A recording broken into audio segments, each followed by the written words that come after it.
Hello friends, welcome back to Sarbath Kid channel. நான் கார்த்திகா முத்து. இன்னைக்கு வந்து ஈவினிங் ஸ்நாக்ஸ்ல சோயா கட்லெட். அதாங்க நம்மளோட மீல் மேக்கர் கட்லெட். இந்த மீல் மேக்கர் கட்லெட் வந்து சிக்கன் கட்லெட் மாதிரியே இருக்குங்க.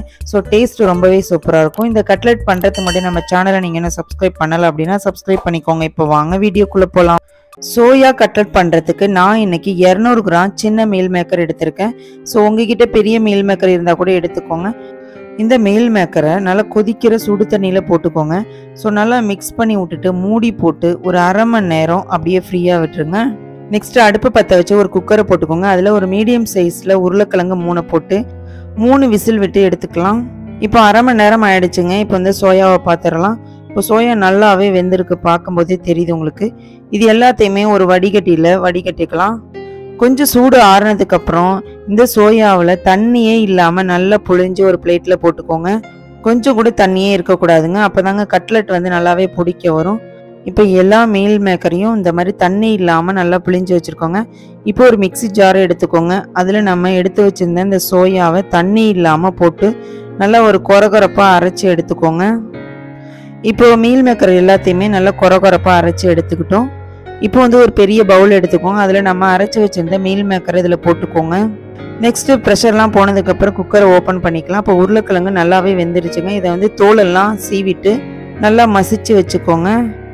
நெக்ஸ்ட் இந்த மீல் மேக்கரோடைய இந்த மசிச்சு வச்சிருந்த உருளைக்கிழங்கு போட்டுக்கோங்க.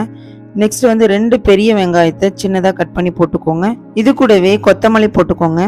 காரத்துக்கு 1 ஸ்பூன் காஷ்மீர் சில்லி பவுடர், அரை ஸ்பூன் வந்து மல்லித்தூள், 1/4 ஸ்பூன் வந்து மஞ்சள் தூள், 1/4 ஸ்பூன் கரம் மசாலா, 1 ஸ்பூன் வந்து இஞ்சி பூண்டு பேஸ்ட்டு, தேவையான அளவுக்கு உப்பு போட்டுக்கோங்க. இது கூடவே 2 ஸ்பூன் வந்து கடலை மாவு சேர்த்துக்கோங்க. இப்போ இந்த மீல் மேக்கரில் கொஞ்சம் கூட தண்ணியே இல்லைங்க. ஸோ அது வந்து இந்த கடலை மாவோட சேர்ந்து இருக்கும்போது நல்ல ஒரு டைட்டான கன்சிஸ்டன்சி கிடைக்குது. உங்களுக்கு கொஞ்சம் தண்ணியாக இருக்கிற மாதிரி இருந்துச்சு அப்படின்னா நீங்கள் பிரெட்டு தூள் கொஞ்சம் சேர்த்துக்கலாம். இப்போ இது எல்லாமே வந்து எனக்கு கரெக்டாக இருக்குது. ஸோ எனக்கு பிரெட்டு தூள் தேவையில்லை. இப்போ மசாலாலாம் நல்லா ஒன்று சேர்ந்து வந்துருச்சு. இப்போ வந்து உருண்டைகளை நம்ம பிடிச்சிடலாம். சின்னதாக ரவுண்ட் சைஸில் பால் மாதிரி வச்சு அதை வந்து கட்லெட் ஷேப்புக்கு கொண்டுட்டு வாங்க. ஸோ ஓரங்கள் எல்லாம் நல்லா விரிசல் இல்லாமல் நல்லா தட்டி விட்டுட்டு ஒரு கட்லெட் ஷேப்புக்கு கொண்டுட்டு வாங்க. இப்போ நம்ம இந்த மாதிரி கட்லெட் ஷேப்பு ரெடி பண்ணிட்டோம். இதை மாதிரி நான் எல்லா கட்லெட்டையும் ரெடி பண்ணி வச்சுருக்கேன், பார்த்துக்கோங்க.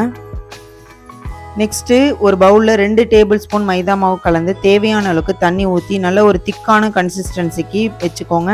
நெக்ஸ்ட்டு ஒரு பிளேட்டில் வந்து பிரெட் க்ரம்ஸ் எடுத்து வச்சுக்கோங்க.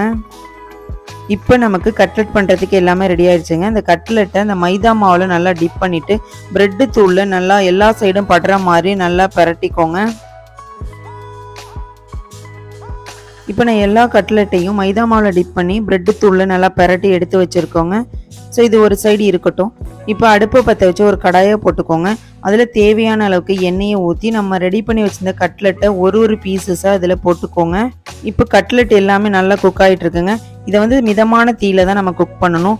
ஸோ ரொம்ப அதிகமாக எரியுது அப்படின்னா உங்களுக்கு வந்து கட்லெட் நல்லா கருகிடும். ஸோ இப்போ வந்து மிதமான தேயில சூப்பராக கட்லெட் வந்து ரெடி ஆகிட்டுங்க. நல்லா ஒரு கோல்டன் கலர் ஆனதுக்கப்புறம் அந்த கட்லெட் எல்லாத்தையுமே எடுத்துக்கலாம். அவ்வளோதாங்க, சுட சுட சோயா கட்லெட்டு சூப்பராக ரெடி ஆகிட்டுங்க. இந்த சோயா கட்லெட் கூட டொமேட்டோ கெச்சப் வச்சு சாப்பிடும்போது டேஸ்ட் அல்டிமேட்டாக இருக்குங்க. கண்டிப்பாக உங்களோட கிட்ஸுக்கு நீங்களுமே செஞ்சு கொடுங்க. உங்களுக்கு இந்த வீடியோ பிடிச்சி அப்படின்னா ஒரு லைக் பண்ணிவிட்டு உங்களோட ஃப்ரெண்ட்ஸ் அண்ட் ஃபேமிலிக்கு ஷேர் பண்ணுங்கள். நாளைக்கு ஒரு டிஃப்ரெண்ட்டான ரெசிபியோட நான் உங்களை வந்து மீட் பண்ணுறேன். தேங்க்யூ ஃபார் வாட்சிங்.